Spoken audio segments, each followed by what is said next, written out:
Now guys, pag-usapan lang natin ang breaking news na exclusive nga naman guys na pinag-uusapan sa lahat ng social media platform. At siyempre pinagpipestahan. Post ni Daniel Padilla tungkol sa pagpulot ng basura kinonek kina Catherine at Alden Richard. Wow, grabe guys, no? Kitang-kita naman natin na talagang pinagkakaguluhan at lalong-lalo na guys, pinag-uusapan pa ang ganitong eksena na talagang bihira nating marinig at siyempre kumakalat pa ito guys sa lahat ng social media platform. Naanin mo kasi guys na pinagpepestaan ng maraming netizens. Siyempre gusto din natin guys malaman kung ano ang pinag-uusapan ng karamihan. Kinonek ng mga netizens ang recent Instagram story ni Daniel Padilla tungkol sa pagpulot ng basura kina Catherine Bernardo at Alden Richard. Makikita sa picture na ibinahagi ng aktor ang mga basura sa Pasig River. Wow, grabe guys, no? Talagang kinonek pa yun guys kina Catherine Bernardo at Alden Richard. Ibig sabihin, talagang nagseselos siya kay Alden Richard. Kitang-kita naman natin kasi guys Diba, hindi na luma sa atin yan. Kasi nasaksihan na natin noong nag-promote si Catherine Bernardo. Diba? Siyempre, bistado na si Daniel Padilla. Nakasulat doon ang pahayag na minsan kinakailangan mong pulutin ang basura ng ibang tao.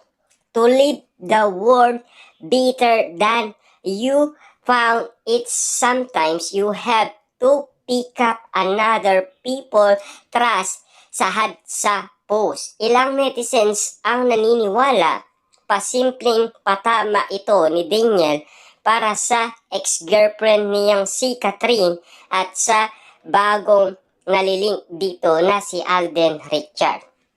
Pinagtatanggol naman ang aktor ng kanyang fans. Narito ang mga komento nila. Maricho, pina-front pa talaga ang Pasig River. Yan ang sinasabi guys ng mga fans ni Daniel Padilla. Napaka-bitter niya. Wow, grabe naman guys, no? Napaka-bitter daw ni Daniel Padilla. Paano hindi magiging bitter? Diba? Kasi kitang-kita naman natin na maraming nagmamahal kay Catherine Bernardo at Alden Richard. Siyempre guys, no? Dalawang network ang nagsama. Siyempre, nagsama ang collaboration na love team sina Catherine Bernardo at Alden Richard. Sigurado, patok na patok yun. Kasi alam naman natin, sikat si Alden Richard, sikat din si Catherine Bernardo. Lalo-lalo na, hindi naman tayo guys nag-inala ng mga bagay-bagay na mo kasi lahat naman guys nakikita na natin na nag-congratulation pa si Daniel Padilla noon kay Catherine Bernardo dahil sa pinikulang Hello, Love, Goodbye. Diba? At sabi pa dito guys, no, napaka-bitter niya. Alam kahit noon una pa, napaka-ano mo kasi.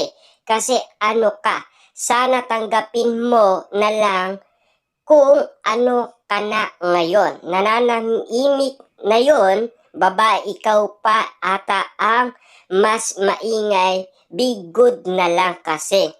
Maligaya ka naman ng matagal na kayo pa. Be thankful na lang, respeto her privacy. Yan ang sinasabi ng karamihan para hindi daw alata, concern daw sa nature. Ang sabi naman ng iba, ginagamit mo pa ang Pasig River sa sakit na nararamdaman mo.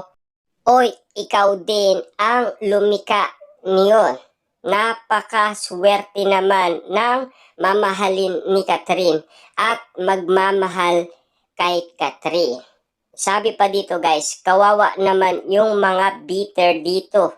Hinihahalin tulad si Catherine sa Pasig River. Wow, grabe guys, no? Talagang kinonek pa o mano ang Pasig River na sinasabi na pinupulot daw na basura si Catherine Bernardo at Alden Richard. Yan kasi guys ang inala at lakas ng prediksyon ng mga netizens. Grabe guys, no? Parang tamang-tama talaga guys ang mga instinct ng mga tao dahil sa paniniwala nila na patama yon ni Daniel Padilla kay Catherine Bernardo at Alden Richard. Siyempre, alam naman natin guys, bitter na bitter daw siya.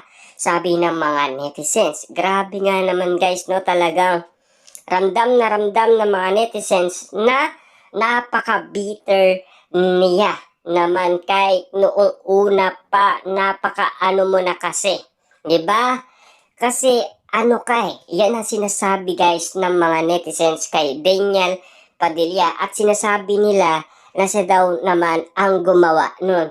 Kaya naman guys, nagkaiwalay sila. Kasi si Catherine Bernardo at Alden Richard, project lang naman. 'Di ba? At hiram lang 'yon. 'Di ba? Sabi pa dito kasi guys, no? Di naman kinonek sa relasyon tapos daming fan ang galit. Oh, jowa pa lang to, ho. Pero yung paiba-iba ng asawa na matatandaan pa, congrats pa.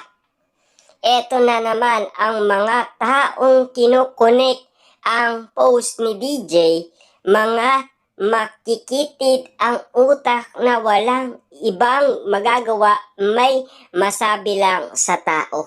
Wow, grabe guys, no? Talagang naglabanan na sa post ni Daniel Padilla ang mga tao dahil ang iba daw ay makikitid ang utak. Siyempre, malakas lang naman kasi ang kanilang paniniwala sa mga bagay-bagay na kung ano ang pinost mo, yun kasi ang inala ng karamihan. Kaya nga naman guys, kapansin-pansin ng mga tao, hindi na natin maiwasan yan Kasi alam naman natin guys, no, na nagsiselo si Daniel Padilla kay Alden Richard. Pero kailangan, huwag kang gumawa ng aksyon. Kailangan kausapin mo ang partner mo kung ano ang ibig sabihin. Kasi alam naman natin guys, trabaho lang naman ang ginawa nila. 'Di ba? Yun